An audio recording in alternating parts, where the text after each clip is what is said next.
Hi, my name is Meredith Stewart, and I'm a sixth grade English and history teacher at an independent school called Cary Academy in Cary, North Carolina, and it's actually a one-to-one laptop school. Like I said, I teach sixth grade, and we do a lot of collaboration both within our classroom groups and also across the school and with people in other states. We focus more on collaboration within the classroom and amongst the school. One of the things that we've done in this past year is that each student has his or her own blog, and so students use those for a variety of classes, not just English, but they use them for their music classes by uploading music and then commenting on their performances. They do math journals on there. They use them for history projects and English writing. And students, as a part of their regular assignment, comment on each other's blogs. And so hopefully it's not just sort of a posting this out to the world, but also a conversation that starts within and among them. We also, this past year, did a project. I was teaching a book called The Red Scarf Girl, and was just curious what was on Wikipedia about that book, and went and looked and saw that it was just the back of the book.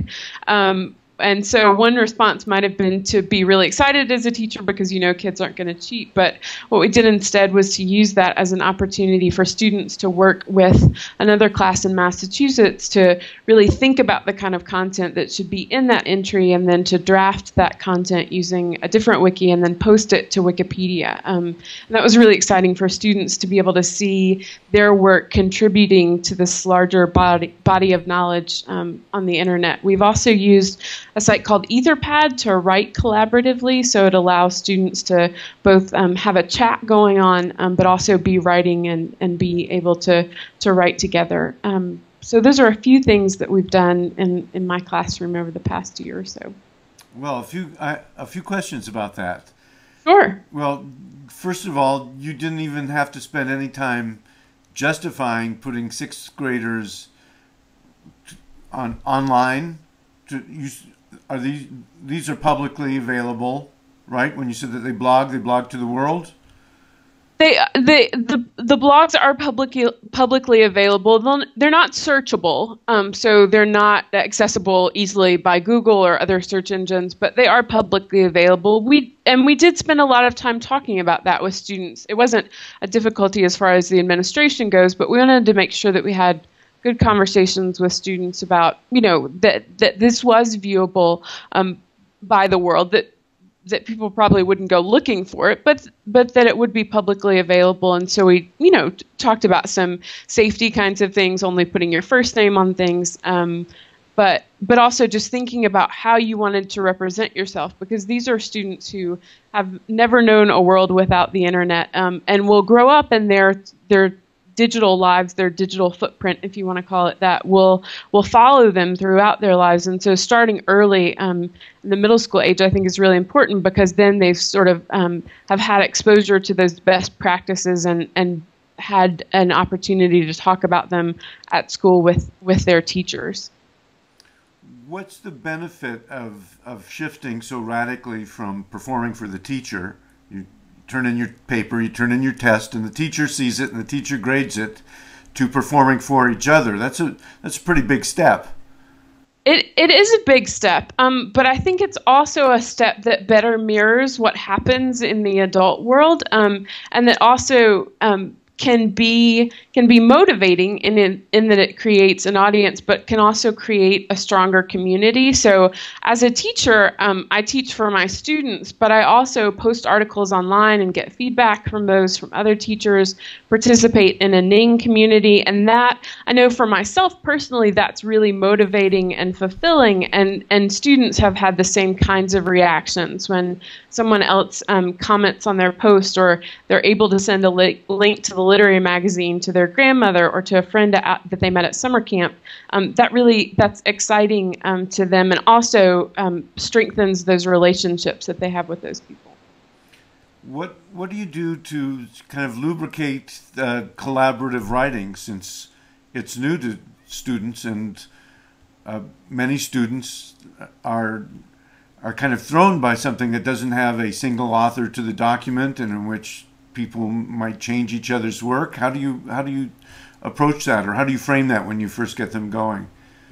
Yeah, I think for some students that's strange, especially within the school context, but but that's not necessarily totally foreign to them, right? They're used to posting things on the internet that then get commented on by other people. So if they have a Facebook page or a MySpace page, they're used to there not being sort of one author for that page. They still see the space as theirs, and in the end, when we do group work, people still have pieces of that they're individually responsible for, but the idea of this sort of being something that we all share together, yeah, I mean, for some kids it takes a little bit of getting used to, but for some of them, it's really exciting because they'll have an idea and then somebody else improves upon it, and so they see in the end. And we talked to them about this when we did the Etherpad exercise. Was your story better, do you think, than it would have been if you just written it yourself? And they talked about some ways in which that might have been true or might have not been, depending on the group of kids that were writing.